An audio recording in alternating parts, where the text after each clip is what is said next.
These are deeply concerning reports, Tom, and I was corresponding overnight with some of those pro-democracy Hong Kong legislators who believe that this is not just the end of the one country, two systems arrangement, but the end of Hong Kong as we know it. It shows that, yet again, Beijing and the Chinese Communist Party cannot be taken at their word and will not uphold commitments that they voluntarily themselves entered into. Let's remember, we're only just a bit more than 20 years into the handover period agreed in 1997, and many of those things which China promised it would do to respect for the people of Hong Kong, it has walked away from. So I'm very worried about this development. We just heard there a consideration of some sort of trade ramification from the US. Should Australia consider something similar? Well, Australia should make very clear our concerns about this and our strong support for the one country, two systems policy, and we should hold Beijing and the Chinese Communist Party to account for the promises that they've made. We're not asking them to do anything that they haven't already agreed and promised that they would do. And what should we do beyond those words, or is it just words that you would suggest the government use? Well, I think words are important at this time. Certainly that's what my friends in Hong Kong have been asking for Australia to do, to speak up, to be loud about this, to make sure that the world notices this. We cannot allow it to slip under the cloud of COVID-19. We can't allow Beijing to use that as a crisis to get away with what they're doing here. What about, though, what I mentioned in terms of that threat from the US around a trade implication? Should Australia consider anything similar? Well, I'm not advocating that in this instance, Tom, certainly not a blunt tool like that, but I am an advocate and I'm on the public record that Australia should pass a Magnitsky-style legislation, which the United States does have. And what that allows governments to do is directly sanction and single out corrupt officials and human rights abusers on an individual level rather than just a country level. That would add to Australia's toolkit of democratic pushback in an age of rising authoritarianism, and it could be used to target people who don't respect international law, don't respect international law norms, and trample on people's human rights.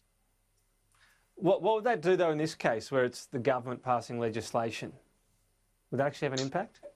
Well, it would enable Australia to directly target and directly sanction officials who commit this kind of corrupt and unlawful conduct. And what it would mean is that they wouldn't be able to house their ill-gotten gains in Western countries like Australia, whether that's in the property market or in our banks. It would mean they wouldn't be able to travel here as tourists and have a break on the beach in Australia.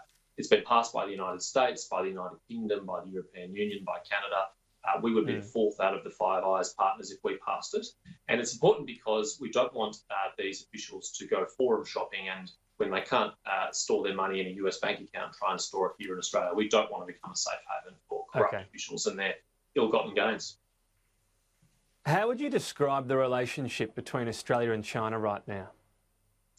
Well, as you know, Tom, the official declaration of our relationship is we have a comprehensive strategic partnership. It's clearly one that's under some strain and some stress at the moment, and that is as a result of the behaviour of the Chinese Communist Party, both in their handling of the outbreak of the coronavirus and the threats that their representatives here in Australia have made of economic coercion in response to Australia's call for these measures. So you mentioned, this is supposed to be strategic, comprehensive, a special relationship. Is it one right now? Well, it's certainly still a very lucrative trading arrangement for both countries, Tom. China is our major source of, major destination of our exports, and we also import a significant amount from them. And that's a relationship that I'm supportive of and happy to see continue to flourish. But I think on the political level, we need to, as I've been advocating for a number of years now, reassert Australia's national interest and our values and our sovereignty in that relationship. And I think there's been a number of important milestones in that. And full credit to the former Prime Minister Malcolm Turnbull for his legislation of the Foreign Interference Transparency Scheme, which is one of the things that bolsters Australia's defence against foreign interference in our domestic politics. Is it time for a deliberate strategy for less reliance on China? The government talks about opening up new markets and it's up to farmers, miners, whatever it might be. But do we need something that's more guided, more strategic around reducing economic reliance?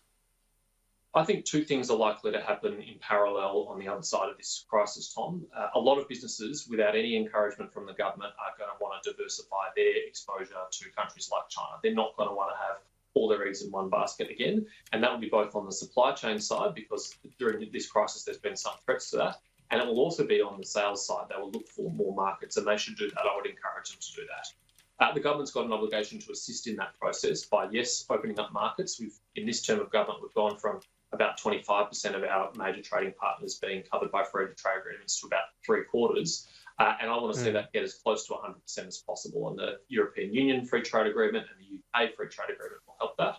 But obviously, there's a lot of other countries that we trade with that we could boost our ties with, India among them. Okay, just finally wanted to ask you about this technology roadmap for emissions. No mention of new coal in it. It seems it's just not going to stack up on a cost basis. Fair enough? My view, Tom, has always been that every investment must stack up on its own merits in the energy industry, as it should in any other industry. It should be able to stand on its own 2 feet without any subsidies or assistance from government. And if these investments are economic, then they should proceed, and they will proceed. And if they're not, then they shouldn't. Your Nationals colleagues seem to have a slightly different view. Well, we're a big, happy family in the coalition, and they're entitled to their view and to prosecute their view confidently, as I know that they will. And I'm not at all opposed to investment in coal in Australia. I think that'd be a great thing, but that's a decision for private sector players to make, as it should be, by the way, in the renewable energy industry as well.